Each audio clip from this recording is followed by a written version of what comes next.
My name is Jason Medlock, and you're watching Expansion of Consciousness, where we explore the powers of the subconscious mind, learn to reprogram the mind for success using quantum hypnosis, teaching mental strategies for athletes, coaches, and business professionals that produce peak performance.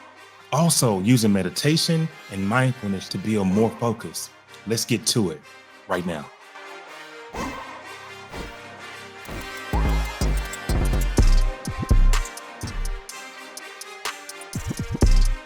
I want to welcome you to the Transform Your Mindset Bootcamp with the fascination with the human mind. The fascination with consciousness is what drives you. You cannot miss the fact that mental training techniques roll right in the dynamic of the actual training process.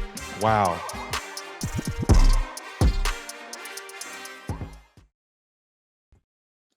Welcome to the Expansion of Consciousness. I'm your host, Jason Medlock. And yeah, you see a new intro, something new, something fresh. But what we're doing is we're moving to a different phase of consciousness. We're moving to different niches. We're moving to different professions, different genres of how we expand our consciousness and mindset performance in athletics. The way that athletes train, the way that coaches coach, the way that entrepreneurs build themselves behind the scenes, but it all starts with their mindset. It all starts with their thought process on how they're going to build this mental resiliency. And today, I have a special guest. Greg Walls is the owner and CEO of Performance Experience. His current role overseeing the company's ongoing expansion efforts into emerging markets. In his previous role as a master trainer and performance coach, he maximized thousands of athletes, competitive opportunities in multiple sports. He assists more than 200 students with receiving scholarship athletes to college. As a thought leader, Greg has the opportunity to lead management training sessions for executives at Aflac, AT&T, Big Brothers and Sisters of America, Texas Trust Credit Union, and Crimson Building Company. Under his guidance, Performance Experience has received the 360 Magazine Top 100 Sports Small Business Award, the Mind, Body, Bold Fitness Innovator Award, and the Mid-Cities Personal Training Company Award. Walls holds a bachelor degree in education from Texas Christian University, owns more than 30 certifications, y'all, as a master trainer, performance coach, and has coached college football at the Division I and Division II levels, and has been a trusted source of college coaches for the past 19 years. Walls is an all-conference corner. He knows firsthand what it takes to prepare and perform in the realm of sports with excellence. Without any further ado, I'm going to bring on a good friend of mine, Greg Walls. What's going on, Greg? Medlock, man, you make, I need to listen to you a little more often, man. I like the way you go about that. You know what? I didn't make you sound like a star, but you've always been a star in your own right. But to see the growth, to see how, when you observe a young man in college and you see his grit and you see his passion, and to see you spread that with the youth and with the young men that are trying to make it to that next level, and even in the business community. Tell me how you did it. I'm a coach, Medlock. Yes, That's just the truth, man. That's the gift that I was given. So I just figured out how to teach in that athletic realm. So for me, it's what I do. I do it. It's what I do. It's what I've been paid to do. It's what I've been doing for a very long time. It's just a part of my makeup, I guess, brother. And when you're matriculating yourself towards a different life, football is kind of pass you by, and you say, hey, listen, what am I going to do? And then the mind starts to kick in, and then we pull from this camaraderie, we pull from this level of teamwork and grit. And we move into these different careers and we find ourselves taking the same level of intensity into the business world. And we take it onto the training field when we're working with these young people. How it has been an all conference performer at Texas Christian University helped you, and then being around some of the top coaches in the country, how does that help you prepare for your personal life and your professional life? That's a good question. So it starts with experience, number one. To go through that at a high level with high level people, to understand that you can't compete, you belong, and then you got to keep your game up in competence. That has been a tremendous help in my profession, just in business, period. It gives me the opportunity to grow my confidence, my skill set, and my knowledge in a space using the same techniques or going about it in the similar fashion as I did when it was time to play. The preparation ways might change, but the style of preparation doesn't change. You understand that you got to get prepared for things that you know about, and you got to prepare yourself to adjust for things that you're not aware of. So that alone has helped me in life. And then the ability to continue after failure. And how you got to keep going and you can't let the result dictate the next step in your performance. It can adjust how you go about it, but it can't stop you from going about it. Yeah, and I know that in all athletes, including myself, we don't look at failure the same way. We don't look at setbacks the same way. It's always on to the next. It's always preparing ourselves for the next challenge. Oh yeah, I didn't get this job, but you know what? I'm gonna get one of these jobs, or I didn't get this client, but I will get one of these clients. Or I didn't run a force 4, but I will the next time. I'll get there. So that this resiliency that we pick up from camaraderie, from our parents, from our coaches, definitely plays a part. But I want to talk to you about, and I was reading through your website, and I just started smiling because yet again another former horned frog is rising to the top. And I saw the fact that you had over 30 certifications, in the physical training, physical sports, certified trainer area. Talk about what led you down that path, and when did you know inside that you wanted to started to move into this kinesiology, into this training space? So when I was coaching, I worked with some of the athletes outside, because when I was at Texas A&M working for Coach Fran, let me say it like that. When I was at Texas A&M working for Coach Fran, I was what you call a defensive assistant. So it wasn't a GA, but it wasn't an analyst, what they have today. But we still did a lot of film breakdown, pre-scouting reports, preparation for games, things of that nature. So I had an opportunity to work with those guys in the off season or outside of practice on just skill development, just defensive back and stuff like that. So I started working then. When I wasn't coaching anymore and I got back to the DFW, I was training adults. I had worked with athletes before, and I had worked camps, and I had been working in this space for quite some time. But I'm a big believer, Medlock, in competence and understanding. Like the Bible says, and regardless of what anybody believes, the Bible gives quality information for everyday life. But in all thy getting, everything you get understanding.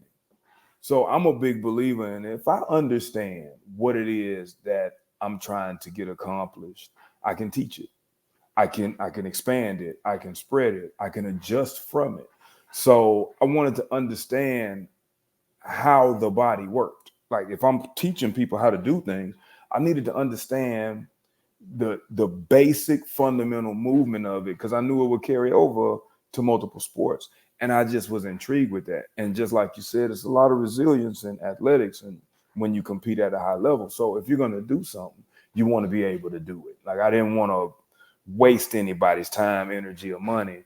And I'm a confident dude, so I wanted to be real good at it. So I took a liking to the information and the understanding, and it allowed me to be a much better instructor with a lot less effort, a lot less trying to get points across.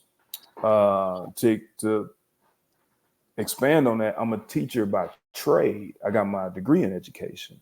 So Yes, sir. continued education is something that you do. You know what I mean? It's a part of being in that profession. So it's just I took a liking to it, brother, and I was able to work with people like me and people unlike me, and give them something that I was no longer doing. So that's I ran down that street, brother. I sprinted down that road.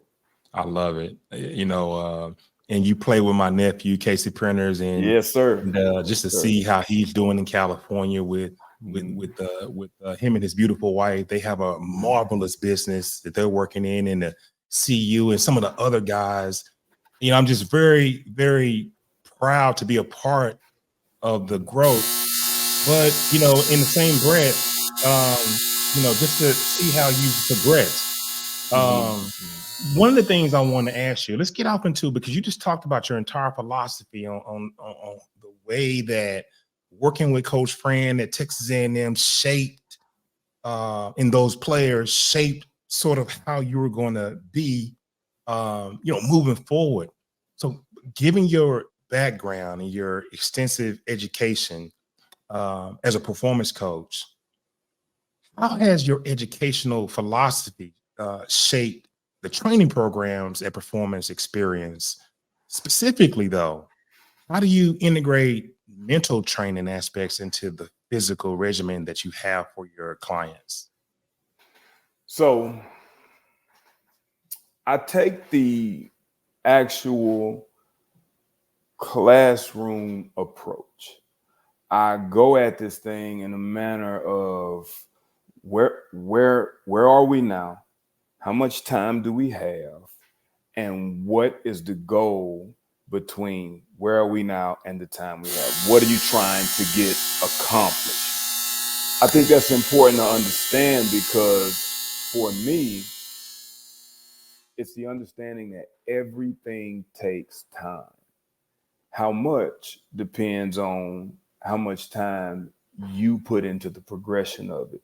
So for me, the approach is meet you where you are, find out what needs to be done in order to complete the task or accomplish the goal, and give real feedback based on my experience, my knowledge, and my information and science that allows me to say, okay, if we do these things over this time, this is how we'll get this done. The mental aspect of that is simply one word: confidence. And confidence comes through understanding. I don't know anybody with confidence that's incompetent. So you have to build that confidence and grow that confidence through knowledge and understanding and the ability to increase a skill. So that's my approach. My approach is, this is where you are. This is where you said you wanted to be. I know in this time frame, if I see you this many times based on assessments, hey, this is what we can get accomplished. So I'm setting the table for your understanding. If you go beyond that, that's based on your work. Because if you increase the work that I give you, then your confidence will build, your knowledge will build, your understanding will build, your skill set will build. And now that physical thing I'm asking you to do, you can do with perfection over time. And you're integrating at the same time, a mental aspect of the training into the physical by That's how I putting teach it. putting these demands from a mental aspect, putting these demands in this, consistency of what you want them to do. It forces the athlete to think, huh? Absolutely. As a matter of fact, I'm going to take a step back and speak to the mental aspect of resilience based on what we were talking about earlier. I think the resilience from high-level athletes, the ability to be okay with failure, is because of the consistency for failing opportunities. We play it every week, brother. Yes. We play it every week for however many years, and you had to get over it. You had to get beyond it. You could have lost one. You could have gave up the cake. I gave up the cake in Oklahoma in 1998 in the end zone for them to tie the game to come back in the fourth quarter and win. I only had one day where I could feel bad about that, where I could let that bother me, because I had to get ready for practice so we can go play Air Force the next week. So that resilience gets built through consistency of schedule, consistency of work, consistency of growth. It's consistency. So we're used to that. We're used to playing a game to go to the championship or going to a playoff and knowing whatever happened the week before, you got to get over that, baby. We got to go, because there's a new challenge towards the same goal. You want to get that job. Do you want to work at that place, or do you want to get that job? If you're stuck on working that place, you'll fail if you don't accomplish that. That's the end of your road. But are you trying to get that job? Are you trying to win that championship? Because the road, it ain't over if I lose in that first week. If I don't get that first job, I can adjust and then make moves the next week. That's where that comes from, man. Like, and that is if we take a logical approach to a mental situation, it takes away the fear of the result of failure, because you understand you got to keep going. You ain't got no other choice. I have two Division I athlete sons right now. One's playing, he just transferred from Utah. Now he's at SMU. And I have one who graduated from, he started off at UConn. Then he transferred to Alabama State. Now he's a grad transfer at PV. And I trained both of them my entire life. And I have a relative who's a trainer as well. And he did a lot of work with them. But the other one is a linebacker. And I trained him on a lot of mental toughness and resiliency. But it wasn't after until I started to understand consciousness and understand subliminal mental training, the subconscious mind, and how that integrates with everyday people, and started to integrate that type of work with brainwave studies, that the athletes train in the theta brainwave state. That's a state of concentration. And they play in the theta brainwave state. It wasn't until I was done training these guys, and they were in college, and I kind of stepped away, that I said, wait a minute, I may have missed a part. And I want guys out there to know, and I'm glad that you're already starting to do this. Integrating mental training alongside the physical training is pivotal for athletes, especially when they're striving for success. And, Absolutely. To me, the integration begins with recognizing that mental training is as equally crucial as the physical conditioning. And athletes can start by dedicating specific segments, of their training schedule to mental exercise. And it's something that I'm a big believer in, like visualization is huge. Friday night before the game, you visualize what you're going to do, the plays, but being mindful and setting goals, and have a goal setting session along with their physical routine. When they incorporate this stuff, Greg, with their mental training into the daily routine, it can really significantly impact their performance. I've read book after book, and I just wrote a book called The Mental Game Plan, but it enhances their focus, their resilience, and their ability to perform under pressure. And those are some of the things that I kind of missed while instituting a level of mental training. And obviously now I see that there are more levels to this. And we did visualization in college. Friday night before the game, they would bring us sports psychologists in and everybody would lay on the gym floor and he'd talk about the game and see yourself making the play. You know what I mean? But do we do this in our training sessions? Do we have goal setting strategies in our training sessions? Do we teach our guys to do this? And I think it's a void there. And I think that we can capitalize on that, out here with these young men today.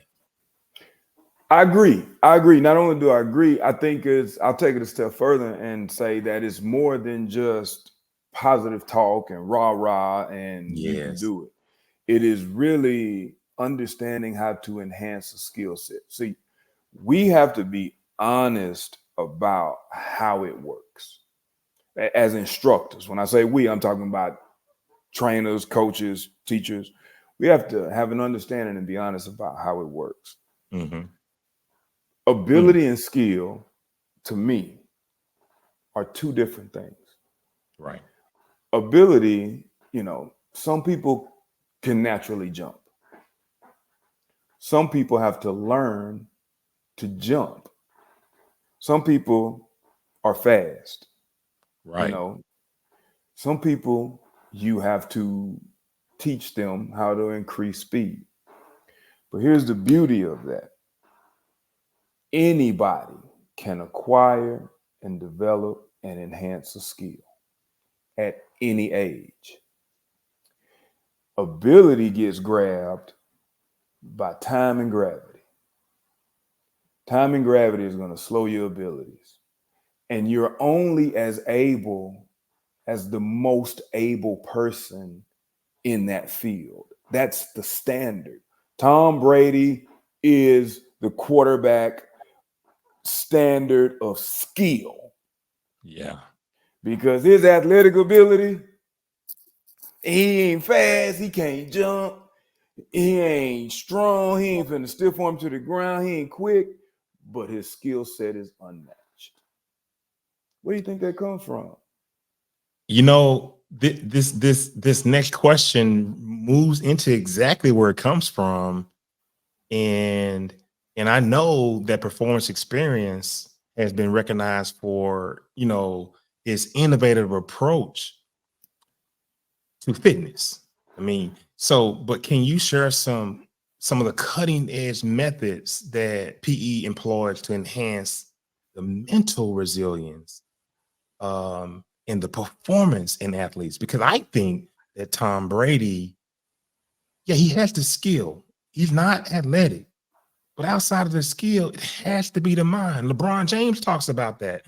LeBron James has done more than one interview that suggests, LeBron, will you be ready for this upcoming stretch? Well, the body, I'm not worried about the body, but once I get back and I recharge my mind, then, everything else takes care of itself. Can you speak to that? Absolutely. That's exactly what I mean, Medlock, is by a skill. If you have a sound mind, you can acquire skill. Yes. You really can. And you can develop and enhance that skill. And that's where your confidence grows. And that's where the visualization makes sense. Because if I'm teaching you a skill set, I'm not telling you to go dunk this basketball. You might not have that ability. But I'm teaching you how to jump. So you'll have confidence, real solid evidence and confidence that I might not be able to dunk the 10-foot, but I just seen my vertical go up 3 inches because I was doing these things. So if I do these things, I'll dunk a 9-foot, I'll dunk 9.5. I know that. So now I got the confidence to try. Now I got the confidence to expand and excel. Because I've increased my skill, I've increased the knowledge of how to do it, and then I've enhanced my abilities according to what I can actually do to make it better than if I just went out there and I did it. It's like hitting a golf ball. I'm a strong guy, I can hit a baseball, I have the ability. I went out the first time I ever swung a golf club, I hit the golf ball. That's an ability. The Yes. skill is keeping it on the fairway. Yep. Now, I've hit a golf ball 6,000 times since then. Still have a hard time keeping it on the fairway. But I haven't taken the time to learn and acquire and perfect that skill. I haven't put that 15 minutes a day in. I haven't failed at it enough to get frustrated enough to keep on going. I haven't decided that it was that important to me. And that's where the mindset comes in, because everything can be important. But when you're an athlete and you're training and you're going for the league, you got to ask yourself, what is the goal?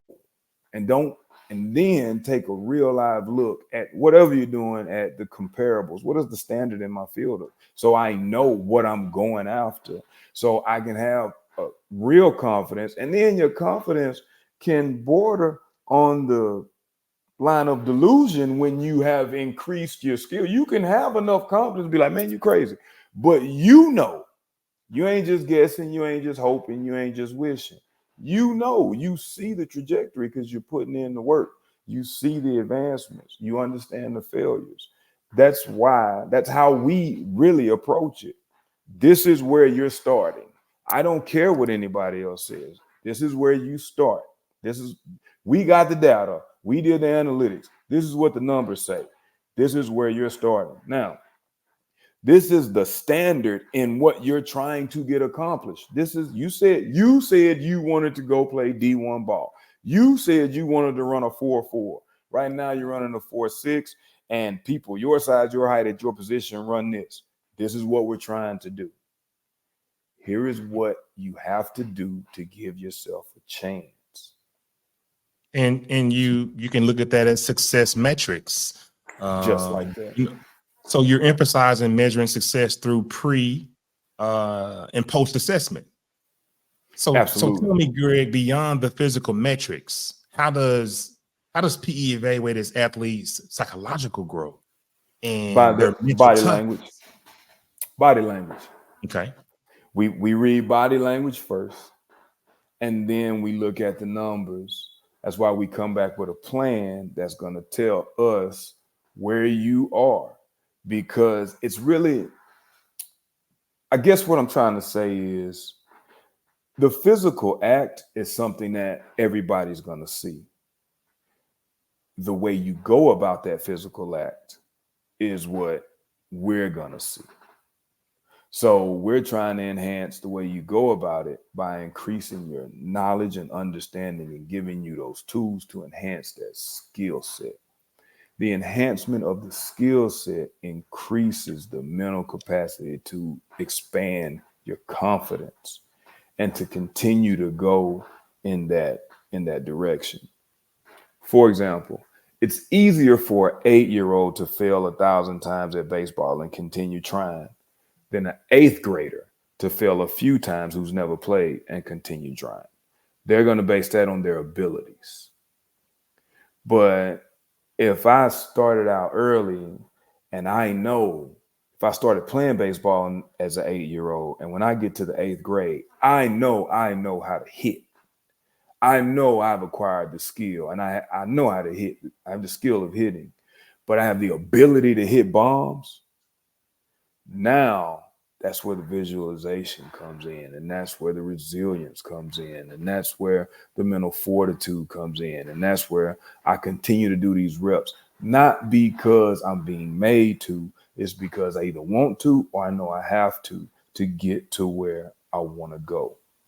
You got to tell yourself to do something before you do it. Anything that's ever been created, anything that's ever happened, started in your imagination. It started in your mind first. That's where it starts. If somebody walked up to me and said, "Hey man, can you dunk this basketball?"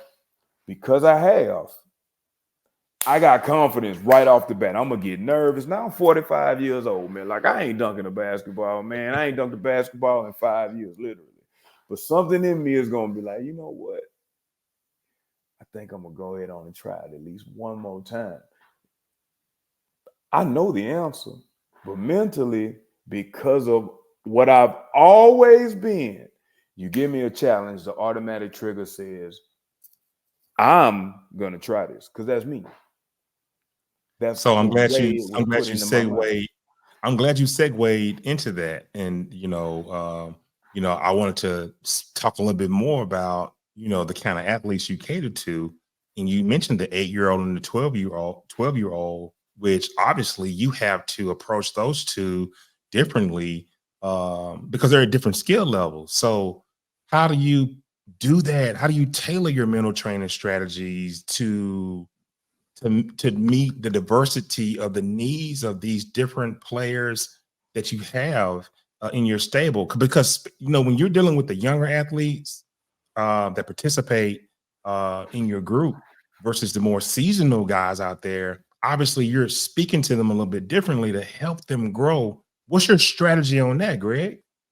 So that's a great question. We are very particular on how we break up the groups. So we break Yes. them up according to age and ability, part one. But part two is us as instructors, we have to know the audience we're communicating with and have to understand that it's not if we understand, it's if they understand. I got my degree in education and I taught elementary school. So my background allows me, and I love working with the younger kids anyway. Yes. So it allows me to be able to speak to their understanding. And we're a developmental company. Everything we do is about development and then enhancement. So when we cater to those 8-year-olds, we understand that most athletic development enhances at a faster rate at either 8 years old or 8th grade, because that's when their body is going through the most significant changes. At those times, you got puberty at 12, and you're growing, and your legs start to hurt. You get growing pains, and your feet get way too big for your body. That's when you get the most awkward. So if we can grab you at that awkward stage and get you to understand how to move your body, let me take a step back. How your body moves, you'll begin to understand how to move your body. If we get you at 8 years old in where the development is the quickest, where the changes are more mental and emotional than they are physical, Yes. we can instill it because we know you're going to screw it up.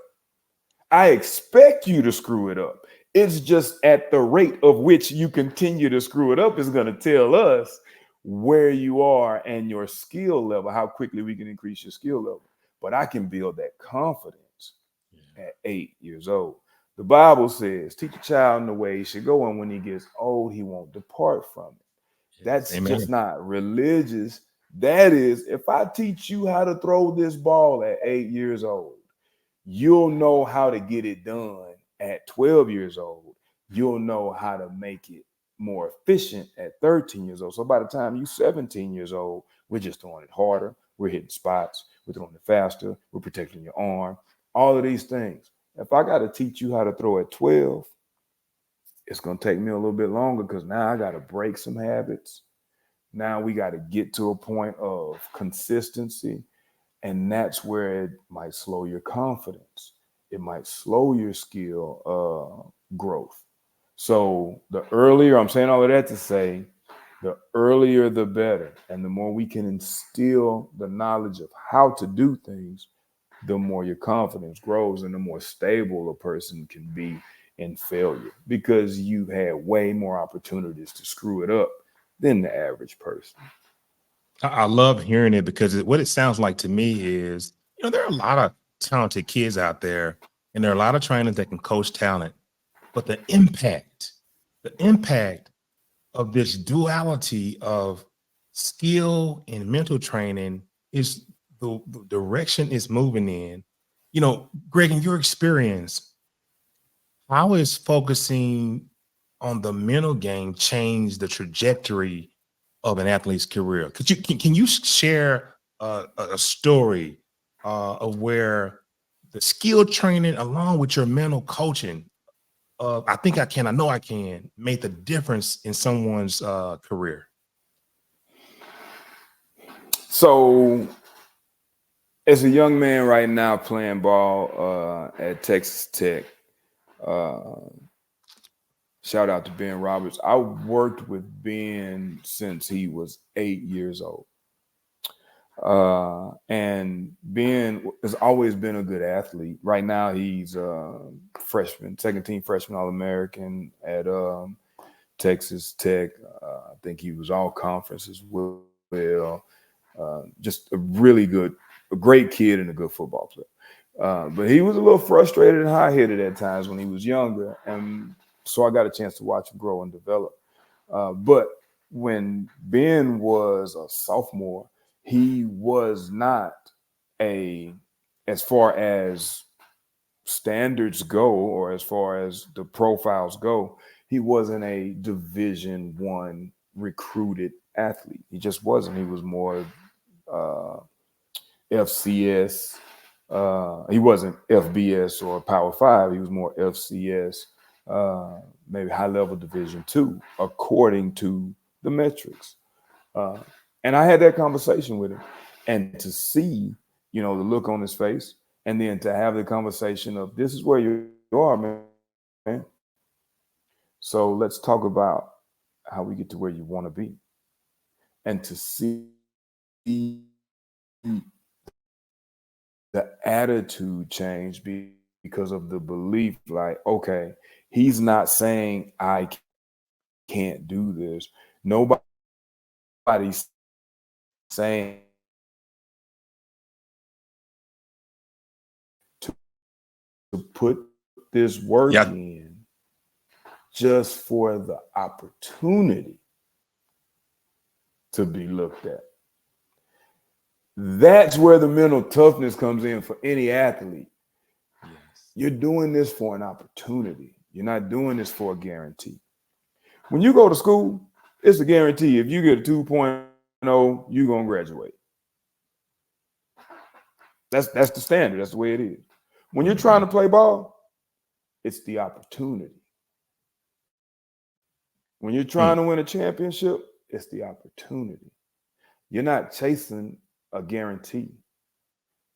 It takes a lot to get up in the morning and go get a workout in for the opportunity to do something. So I think for him, and he took advantage of that opportunity, and now, he increased his speed. He was all district and everything in high school. He surpassed and superseded all kind of expectations. Then he grew big. His body got big. So in 18 months, he was recruitable. After he got his first D1 offer, he got like 7 or 8 in a row, and now he's performing at a high level at Texas Tech. Speaks with so much confidence, understanding that if he just enhances his skill, the opportunities expand and his percentages go up. Because I want to speak to this. I am not a fan, although it's real, I'm not a fan of those inflated percentages of failure when it comes to only this amount of kids go play Division I football and only this amount of people. Well, you know why? Because it ain't but a few. If we're talking about those numbers, let's put it in that box.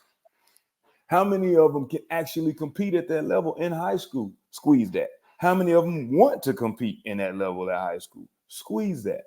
How many of them are in a concentrated area? And if you live in those numbers, it expands your opportunities in reality. It's a whole bunch of linebacker positions in college to go play. Yeah. It ain't but 4 at Alabama, but it's a gang of them all over the place. So you can go play if you want to go play. Right. And that's here. I can go play because I can do this, and I've done this, and I understand that. And that's how you get to that space before you even get on the field. We're going to ask you this, as someone who has coached, played at high levels, and, from your bio, manage training sessions for top executives. How do you incorporate those leadership skills in the team dynamics into your training program at PE? Ownership. When you give somebody the tools, you expect them to use them. When you show them how to use them, you expect them to be good at it. So that's how we go about it. Once we give it to you, you got to own it. And once you own it, we're going to hold you to it.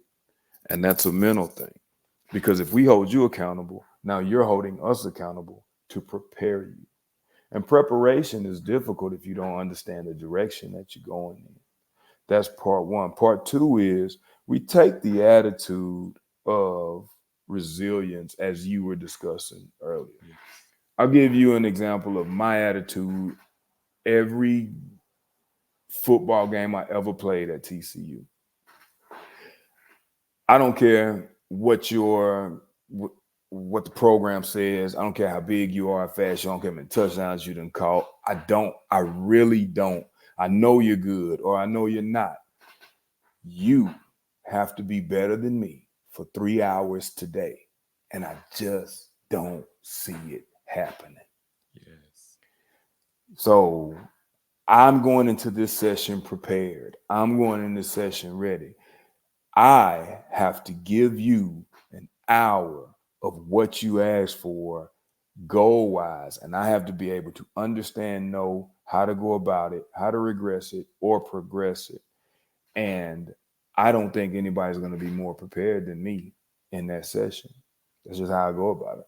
And that's how I try to get my instructors to go about it. Like it's you got to bring the attitude and energy that you want given back to you. Like training is busy. It's aggressive and it's knowledgeable. It's not just telling people what to do. A coach, Coach Stanek, and this is where I heard him say it. I don't know where he got it from, but he would say, coaching ain't telling people what to do. It's getting them to do what you need them to do. Right. That's our job.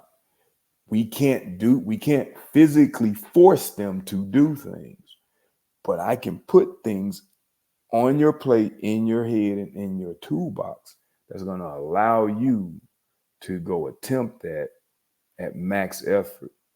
And max effort ain't always full speed. Max effort might be concentration. Max effort might be fundamental technique. Max effort might be focus. But if I can get that from you, the sky's the limit. How much time we got? Because that's my next question. How much time you gonna give me? I mean, we're about to wrap up, but I want to piggyback on the mental resilience, because I believe the key components of mental toughness that athletes should develop includes resilience to setbacks.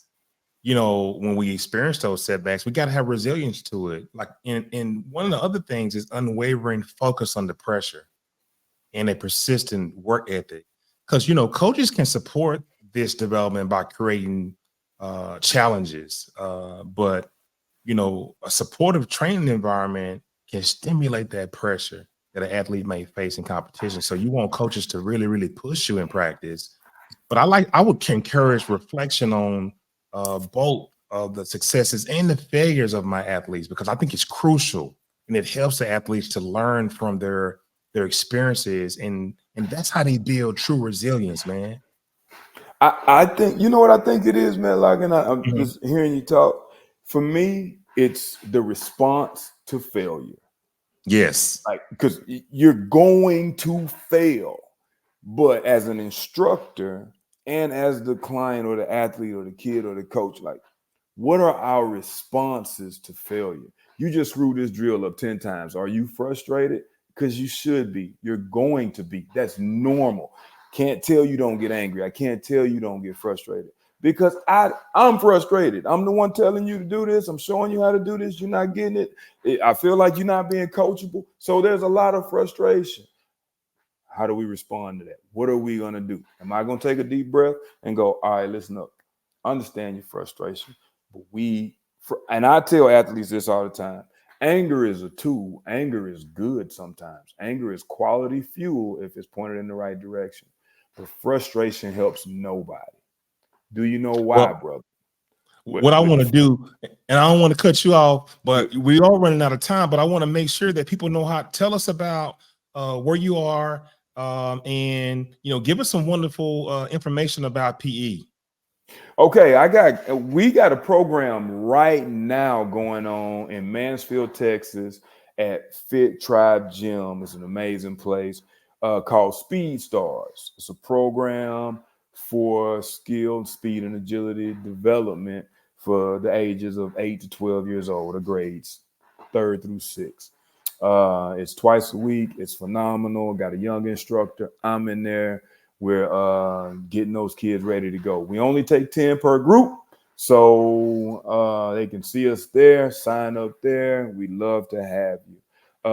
Then we have an older developmental program for kids with a dynamic instructor, Don Hicks, at Team Extreme Performance Facility in Euless, where we work with the middle and the high school kids. So we work collectively through all groups. And then Medlock, man, we got a flag football league in Keller, man, with a developmental program for speed, skill, and agility in Keller. So we're working throughout the Metroplex, man, dynamic instructors, dynamic programs, just trying to give them the opportunity that they're asking for.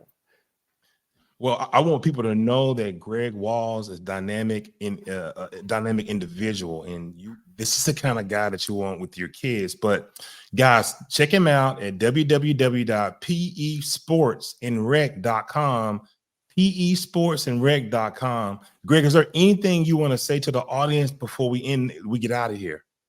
Yeah, you can also see us on YouTube at Performance Experience. Got a lot of dynamic video skills and stuff like that. And then at the new Performance Experience on Facebook. I'm going to leave you with this, man. I think the biggest thing is, what do you do with your fear of the result, especially at a young age? You got to try. You got to see what's going to happen so you know whether or not you can or you can't, and what you need to do if you can't. And I think I've worked with kids in this day and age that fear response to failure is real, but the result you may think is not. You're gonna screw it up. The only way you don't screw it up is if you don't try. And that is the worst. The coulda guy and the shoulda guy are the worst guys on the planet, because they had the chance to and they didn't. Wow. So I'm a believer, if we want a mindset and growth and the ability to succeed, borders on your willingness to see how bad you can screw it up. So go screw it up. Wow. Impactful, and definitely something that parents, young men that are out there that are wanting to take control of their life probably and definitely should take heed to. But Greg, I'm gonna move you to the back office. Don't go anywhere. Stay right there. I'm gonna wrap this show up and I'm gonna be right back to you. It was a pleasure having you on, brother. Hold on, man. I second. Appreciate being here. You're doing some great stuff, man. This is good stuff. Thank you so much. Hold on 1 second. Wow. What a dynamic young man. But when you talk about skill trainers, you cannot miss the fact that mental training techniques roll right in the dynamic of the actual training process. If you have a young one who is just starting out trying sports, you just don't want a guy who can just teach him how to play. You want a guy who can build his confidence, who can see the areas that he's lacking, who can institute mental fortitude so that the young man or the young woman can be built for success. And the first sign of failure doesn't deter them. And failure is a person's best friend or can be their worst enemy if it isn't taught correctly. And that's what Greg Walls can do. Go out and check him out. Let me give you his website again. Here it is right here, www.pesportsandrec.com. And remember, trust, relax, and discover. And I'm Jason Medlock, and you've been listening to The Expansion of Consciousness. We provide mindset training, sports hypnosis, hypnosis for weight loss, quantum healing hypnosis, all types of things that helps reprogram the subconscious mind into be or become exactly what you desire. Thank you so much. Good night.